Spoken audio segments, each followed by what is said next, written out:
আপনার মেসেঞ্জারটা আপনার অজান্তে অন্য কেউ হ্যাক করে ব্যবহার করছে কিনা, বা আপনি কোথায় কি করছেন আপনার মেসেঞ্জারে ওইগুলো কেউ নজর রাখছে কিনা, সেটা আপনি কিভাবে বুঝবেন? আমাদের মোবাইল কিন্তু আমাদের আশেপাশে অনেক ফ্রেন্ড সার্কেলে কিন্তু নিয়ে থাকে। নেওয়ার পরে কিন্তু অনেকেই কিন্তু এরকম বাজে টাইপের রয়েছে, যারা করে কি ফেসবুক মেসেঞ্জার এগুলো কিন্তু তারা তাদের মোবাইলে লগ ইন করে নিয়ে নেয়। তো এখন আপনি চাইলে কিন্তু এটা দেখতে পারবেন আপনার মেসেঞ্জারটা অন্য কেউ আপনার অজান্তে আপনার কোনো ফ্রেন্ড সার্কেল চুরি করে ব্যবহার করছে কিনা।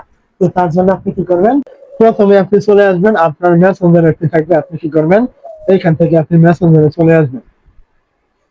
তো মেসেঞ্জারে চলে আসার পরে এখান থেকে আপনি দেখতে পাবেন নিচে রয়েছে আপনার এরকম মেনু, আপনি কি করবেন এই জায়গায় ক্লিক করবেন। তারপর আপনি এখান থেকে দেখতে পাবেন সেটিং নামে একটি অপশন, এখানে ক্লিক করবেন। এইখানে ক্লিক করার পরে এখান থেকে নিচের দিকে আসবেন। তারপর এখান থেকে দেখতে পাবেন প্রাইভেসি এন্ড সেফটি নামে অপশন, আপনি এইখানে ক্লিক করবেন। এইখানে ক্লিক করার পরে এখান থেকে দেখতে পাবেন এই যে একটা অপশন এখানে রয়েছে, আপনি কি করবেন এখানে ক্লিক করবেন। তারপর এখান থেকে আপনি নিচে এই জায়গায় এরকম একটা ক্লিক, এইখানে একটা ক্লিক করবেন। তারপর এখান থেকে আপনি দেখতে পাবেন ভিউ অল লগইন নামে একটি অপশন, এখানে ক্লিক করবেন। এই জায়গায় ক্লিক করার পরে এখান থেকে আপনি দেখতে পাবেন আপনার বর্তমান মোবাইলের যে মেসেঞ্জার মেসেঞ্জার আইডিটা লগ ইন করা রয়েছে ওই মোবাইলের নাম কিন্তু এখানে শো করবে।